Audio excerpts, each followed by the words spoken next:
So we're gonna read Junie B. Jones is a Beauty Shop Girl by Barbara Park. I know that. Chapter 1, My Brand New Different Name. My name is Junie B. Jones. The B stands for Beatrice, except I don't like Beatrice. I just like B and that's all. Only guess what? That doesn't even matter anymore because I'm changing my name to a brand new different name. It popped right into my head when I waked up this morning. That's how come I jumped out of bed and I zoomed to the kitchen to tell Mother and Daddy. You see her jumping? Mm-hmm. Yeah? Yeah. They were sitting at the breakfast table. People, guess what? Guess what? I'm changing my name to a brand new different name. And it is the loveliest name I have ever heard of. Mother was feeding my baby brother named Ollie. Daddy was reading his paper. They did not pay attention to me. I climbed up on my chair and shouted my new name real loud. Pinky Gladys Gutzman. My name is Pinky Gladys Gutzman. Just then, Daddy looked at me over the top of the paper because now he was paying attention. Excuse me? Could you run that by me one more time? He asked. Your new name is Pinky Gladys what? I clapped my hands real happy. Gutzman, I shouted, very thrilled. Pinky Gladys Gutzman. And so from now on, everyone has to call me that or else I will not even answer. Okay, Daddy? Okay? I hugged myself. Isn't it just the cutest name you ever heard of?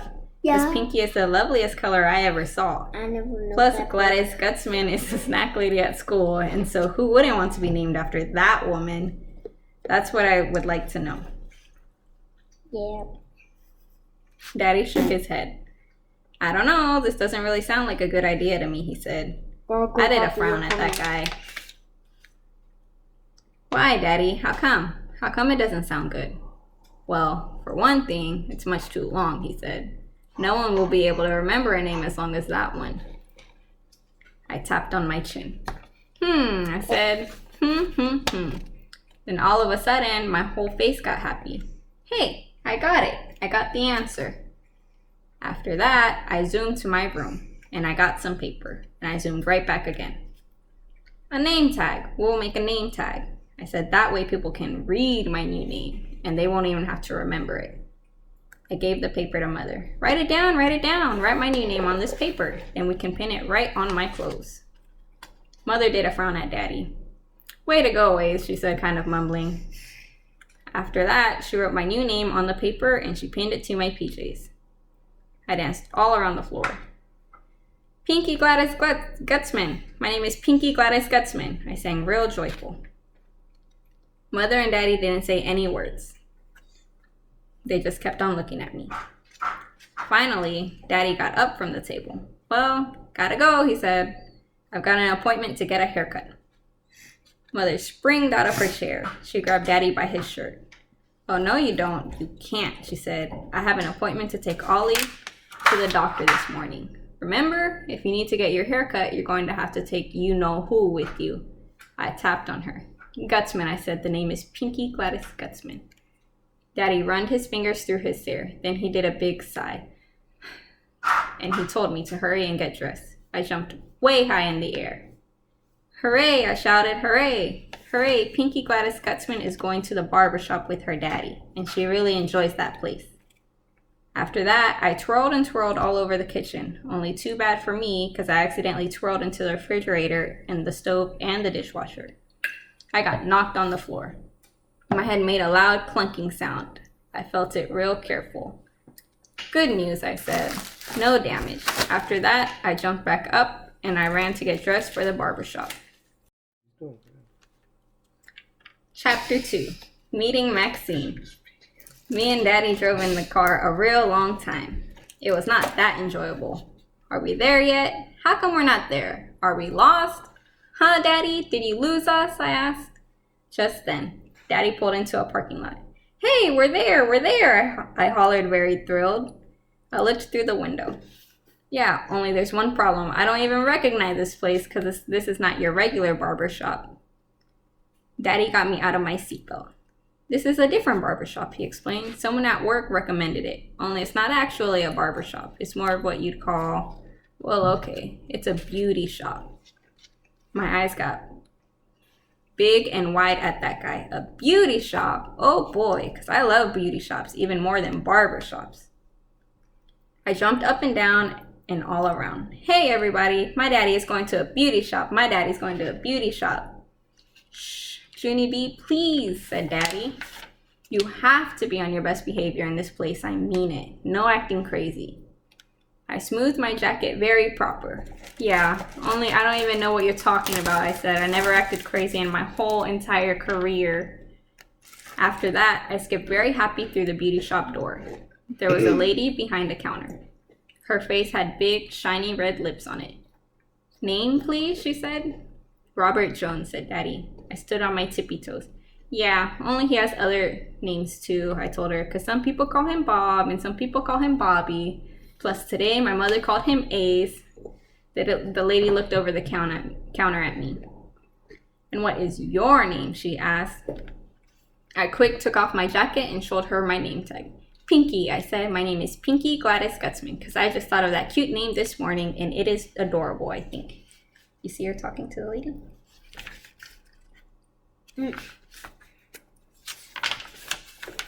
The lady looked funny at me. She didn't ask any more questions. Pretty soon, a different lady walked up, and she shook my daddy's hand. Hello, I'm Maxine, and I'll be cutting your hair today, she said real nice.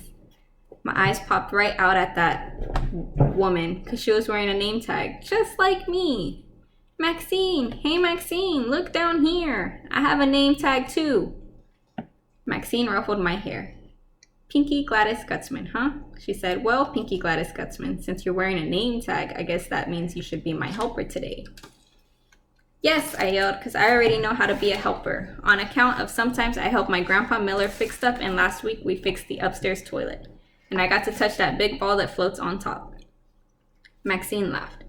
Wow, a helper with plumbing experience. This must be my lucky day. After that, she holded my hand, and she and her took Daddy to the sink. Then Maxine washed Daddy's hair, and she let me hold the fluffy towel. I holded it real tight in my arms. Look, Maxine, look at me holding the fluffy towel. See how good I am doing? I'm not even letting it touch the floor. Only too bad for me, because just then my nose got some itchy fuzzies in it and I started to sneeze. Achoo! I sneezed right into the fluffy towel. It was soft as a feather. That's how come I wiped my itchy nose on that softy thing. Plus, I also blowed a teeny bit. Maxine made a face. Yeah, only you don't have to worry, because I'm not even contagious, I told her. Then I gave her the fluffy towel to dry Daddy's hair, but instead, Maxine said, no, thank you, and she dried Daddy's hair with a different fluffy towel. After that, all of us went to her giant spinny chair. Hey, I love this kind of chair, I said real excited. I climbed up there zippity quick. Daddy leaned close to my ear. His face did not look pleasant. Get down, he whispered, very chilling. I got down. Maxine patted my head. She gave me a broom. It was big and wide. Here, helper, you can sweep your daddy's hair as I'm cutting it, she said. Yes, I said back, because I am excellent at this appliance, I believe. After that, I held the broom real tight in my hands and I ran up and down the floor. Look, Maxine, look at me sweeping. See me? See how fast I am? Look at her sweeping. Look, she's sweeping her feet.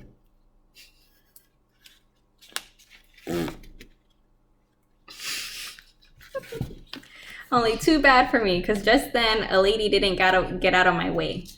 And she walked right in front of my big, wide broom, and her feet got swept. Ow, she hollered. Ow, ouch, ow. Daddy ran over and snatched my broom away, because I wasn't the helper anymore, apparently. After that, he gave Maxine lots of dollars, and he took my hand, and me and him rushed right out of that place. Chapter 3, Practicing. Daddy drove me home in the car. I kept on sniffing the air. You smell like a lovely woman, I said. Daddy wasn't that friendly. It's the hair gel, he grouched. I sniffed some more. I love that smelly hair gel. Plus, I also love sweeping and holding the fluffy towel. And so maybe I might be a beauty shop guy when I grow up. Wonderful, said Daddy. I know it is wonderful, I said, and here's another wonderful thing. I already have a name tag and a towel and a broom and some scissors, and so I'm all set to go to work probably. Just then, Daddy quickly pulled the car to the curb. No, Junie B, you're not all set to go to work, he said. You don't just pick up some scissors and start cutting hair, do you understand?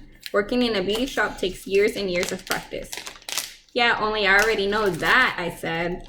I already know it takes years and years of practice. Years and years and years, said Daddy. I did a huffy breath at him. I already know that, I told you, I said again.